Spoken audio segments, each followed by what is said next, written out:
حضرت علی رضی اللہ عنہ نے بیان کیا، جنگ بدر کے مال غنیمت سے میرے حصے میں ایک جوان اونٹنی آئی تھی، اور نبی کریم صلی اللہ علیہ وسلم نے بھی ایک جوان اونٹنی خمس کے مال میں سے دی تھی۔ جب میرا ارادہ ہوا کہ فاطمہ رضی اللہ عنہا بنت رسول اللہ صلی اللہ علیہ وسلم سے شادی کروں، تو بنی قنیقہ قبیلہ یہود کے ایک صاحب سے جو سنار تھے، میں نے یہ طے کیا کہ وہ میرے ساتھ چلے اور ہم دونوں ازخر گھاس جنگل سے لائیں۔ میرا ارادہ یہ تھا کہ وہ گھاس سناروں کو بیچ دوں گا اور اس کی قیمت سے اپنے نکاح کا ولیمہ کروں گا۔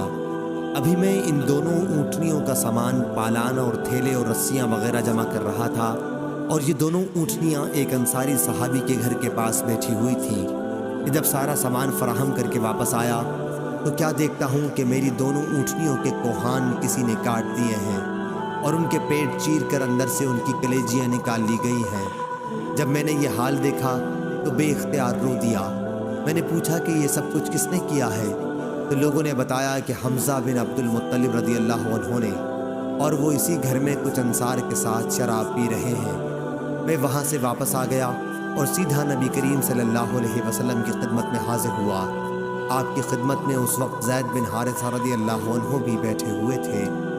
حضرت صلی اللہ علیہ وسلم مجھے دیکھتے ہی سمجھ گئے کہ میں کسی بڑے صدمے میں ہوں، اس لیے آپ صلی اللہ علیہ وسلم نے دریافت فرمایا، علی کیا ہوا؟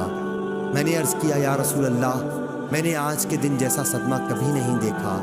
حمزہ رضی اللہ عنہ نے میری دونوں اونٹنیوں پر ظلم کر دیا، دونوں کے کوہان کاٹ ڈالے اور ان کے پیٹ چیر ڈالے۔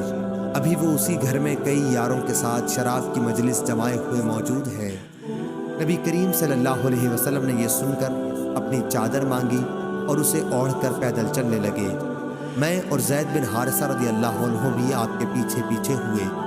آخر جب وہ گھر آ گیا جس میں حمزہ رضی اللہ عنہ موجود تھے تو آپ نے اندر آنے کی اجازت چاہی، اور اندر موجود لوگوں نے آپ کو اجازت دے دی۔ وہ لوگ شراب پی رہے تھے۔ حمزہ رضی اللہ عنہ نے جو کچھ کیا تھا اس پر رسول اللہ صلی اللہ علیہ وسلم نے انہیں ملامت کرنا شروع کی۔ حمزہ رضی اللہ عنہ کی آنکھیں شراب کے نشے میں مخمور اور سرخ ہو رہی تھیں۔ انہوں نے نظر اٹھا کر آپ صلی اللہ علیہ وسلم کو دیکھا، پھر نظر ذرا اور اوپر اٹھائی، پھر وہ حضرت صلی اللہ علیہ وسلم کے گھٹنوں پر نظر لے گئے۔ اس کے بعد نگاہ اور اٹھا کے آپ صلی اللہ علیہ وسلم کے ناف کے قریب دیکھنے لگے، پھر چہرے پر جما دی، پھر کہنے لگے کہ تم سب میرے باپ کے غلام ہو۔